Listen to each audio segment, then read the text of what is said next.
Cool. So just first thing I wanted to ask you was, you were in FCW back in the day, and now we've got NXT 2.0 to try and have a new approach to building the next WrestleMania talent. What do you think of NXT 2.0 so far, and who have you got your eye on?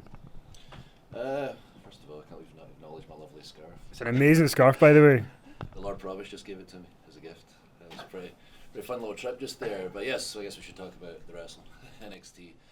Yeah, I was watching the first show and live tweeting along as I was paying close attention and was curious how the new format would look. And I saw some talents that really caught my eye. I really should know the name by now, so I did a couple of interviews, but Steiner's kid. Braun Breaker, there we go. He caught my attention right away. It was like clearly an athlete of a high level, looks great, talks like his uncle. Which is awesome. I see a big future for him if he stays on the right path, keeps working hard like he's clearly doing. And the Creed brothers, they certainly got my attention as well. So yeah, I'm excited to see what the future holds for NXT and potential future opponents and WrestleMania main eventers. Do you have any tips for people in developmental when they're trying to kind of make a name for themselves, because you've done it? You can give them a bit of experience. Yeah, stay the course. Don't get ahead of yourself. You don't have to have everything right now, especially if you're kind of inexperienced. Make the most of the time you've got in NXT, especially the non-televised shows. Remember, it's 52 weeks a year. I used to drive myself crazy if everything wasn't happening right now, but it's the long game in WWE, because we are non-stop with no reruns, no off-season every single week. Just take your time, learn your craft, be patient. Don't believe everything everyone says on social media, be it positive or negative. Just listen to the people around you that have been around for a long time and you'll be fine. Gareth, continue. Yeah, excellent. Welcome home, Drew. I was going to introduce you last time and say, Royal Rumble winner, Drew McIntyre, but it's been a long time and you're not only a two-time WWE champion, but a best-selling author. So I'm going to talk about the book. I want to ask you about the book.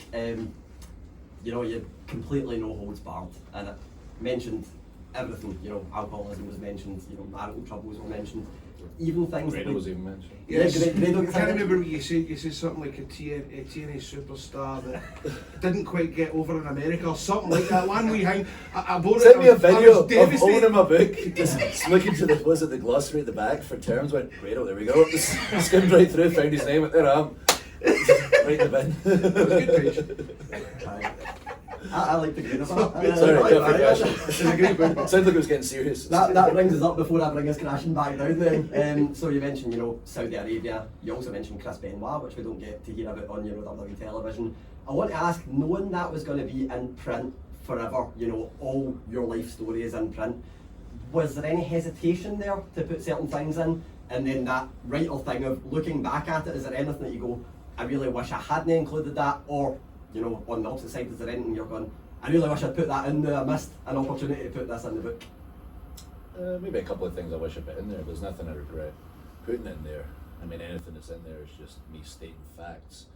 And my mindset was not burying anybody. Like, I don't see the point for negativity. If anything negative was said, it was negative upon myself and the lessons that I learned throughout my career and life. And that's why we did the book. It wasn't just, hey, what the world needs during a pandemic is that Scottish wrestler's life story, that'll get everybody right. It was more an outside company that came to WWE and said, Drew's really open with his story, all his ups and downs, and I think he can help some people.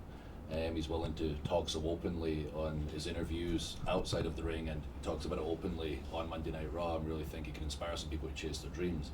And that's what it was about. The Wrestling's a foundation. Obviously, that's what I do. I try to simplify the industry for people that are fans and non-fans, but more importantly, it's more about my life and those up times, but especially those down times, and to let people know, no matter how dark times might get, there's always a light at the end of the tunnel.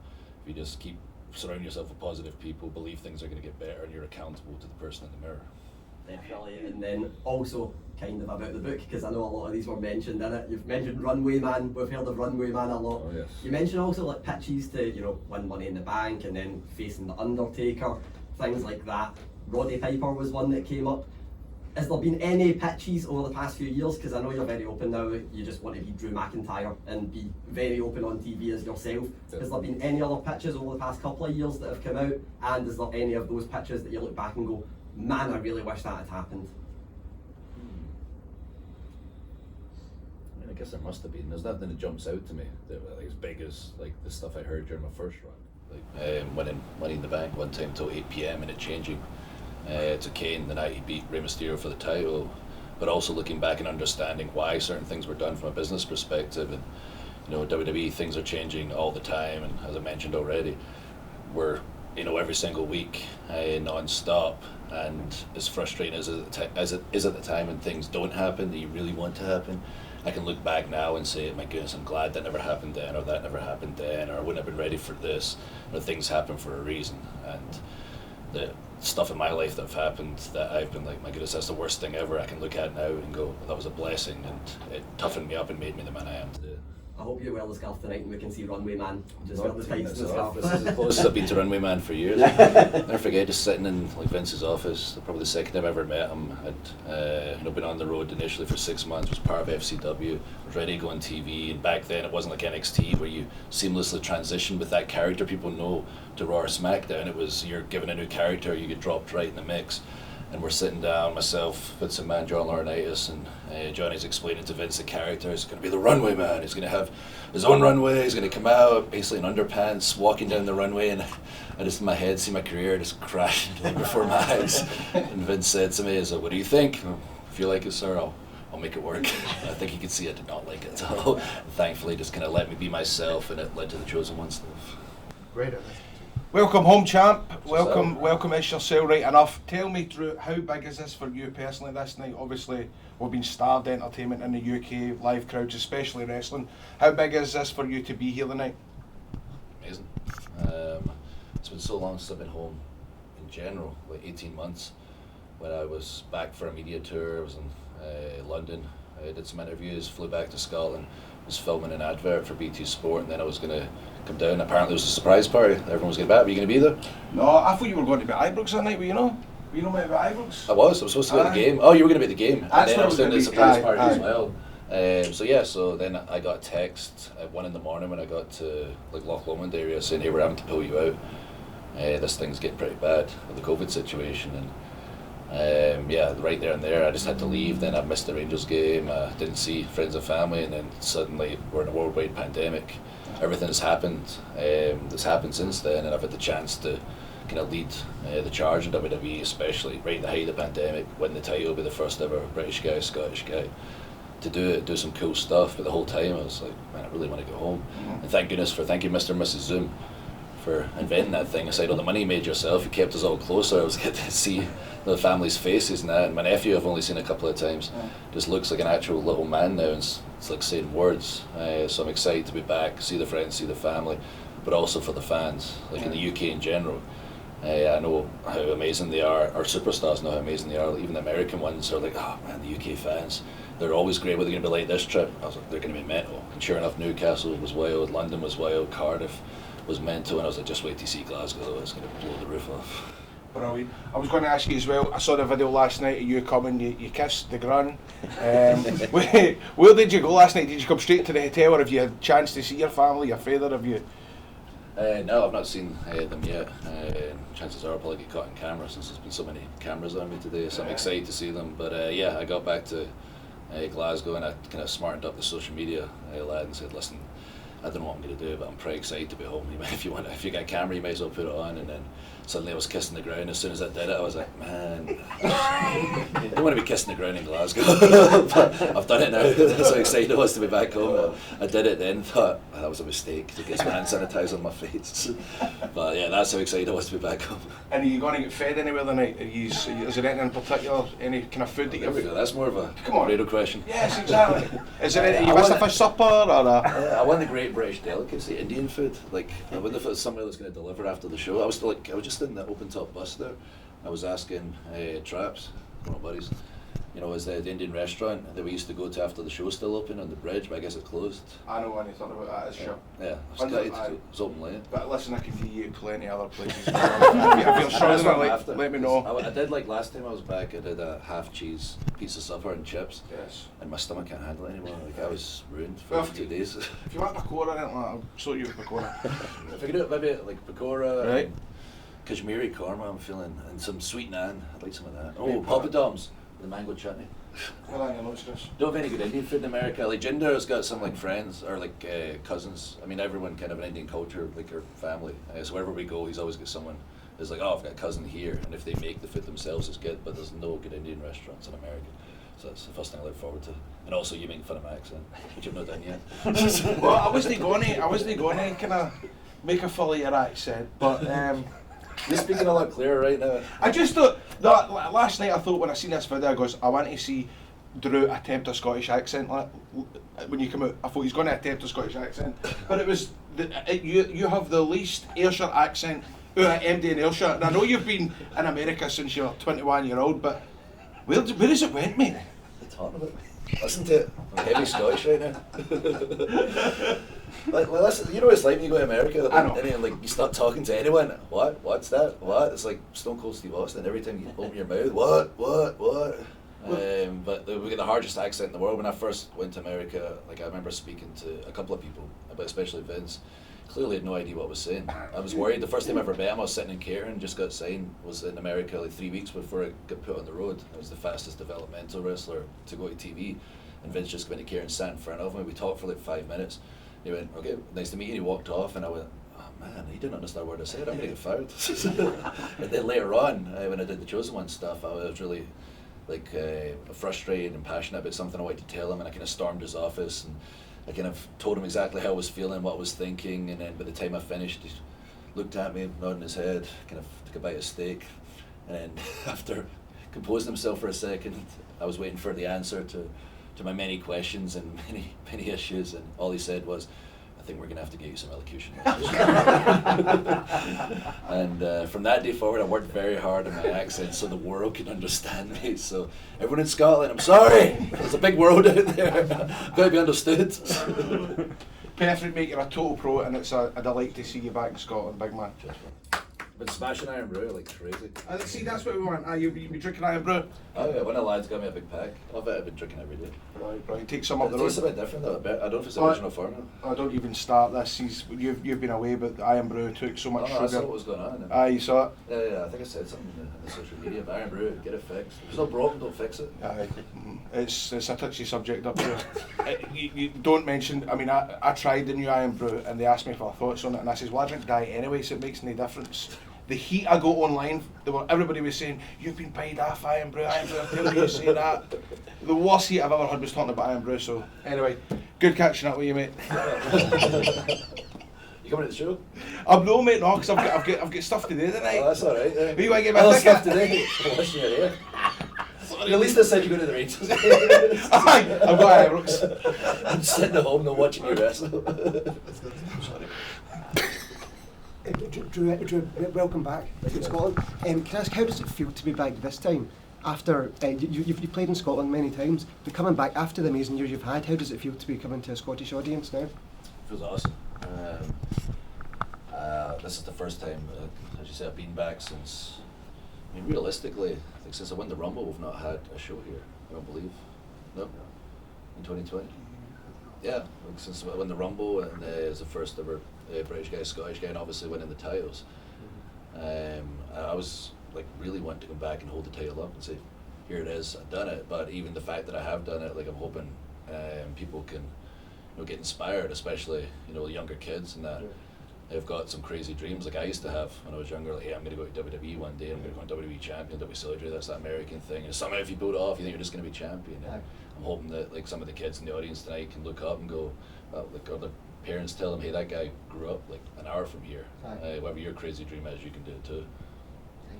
Yes, how do you compare your experience in WWE like this time as opposed to your first time round, in terms of like what you maybe learned or what you kind of gained between the two different kind of phases or eras of your time in?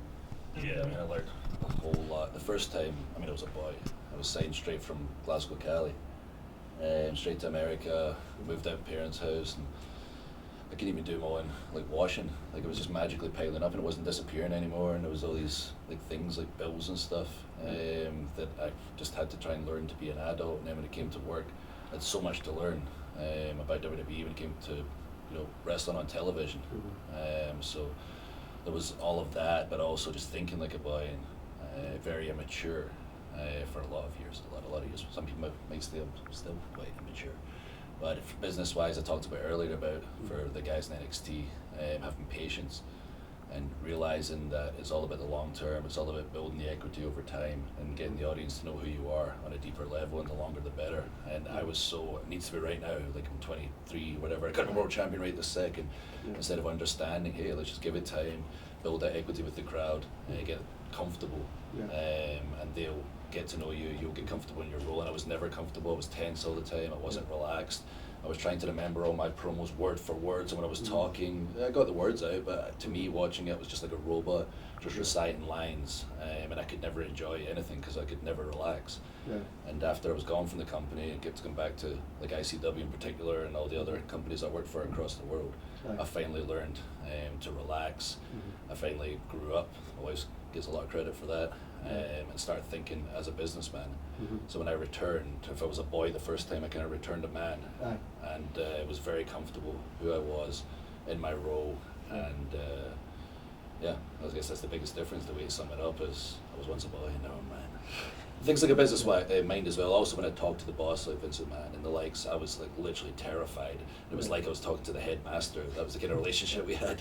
Now it's more like we talk on the same level, and obviously. You know, I'm always hoping to learn something from him, because you always do if you're paying attention. When Vince is talking, you're always getting a lesson every single time. But now we talk on the same level, and I look at him like this is my boss and mentor and somebody I want to learn from, rather than I'm terrified to be in the room with this guy. Cass, when you left in 2014, did you ever think you'd make it back? And even if you did think you'd make it back, did you think you'd make it back this way? Initially, yeah, that was the goal.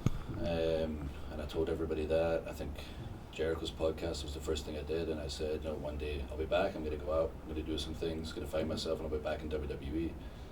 And for the first couple of years, that was definitely the goal. And it got to the point, though, that things were going so well, and I was like succeeding, and a lot of people believed in me, gave me a platform to find myself, and I got to the point where my name was making a difference on the shows that I was on. And with WWE, like, you know, the name WWE sells the product. People see WWE and oh, I'm going to go see WWE tonight.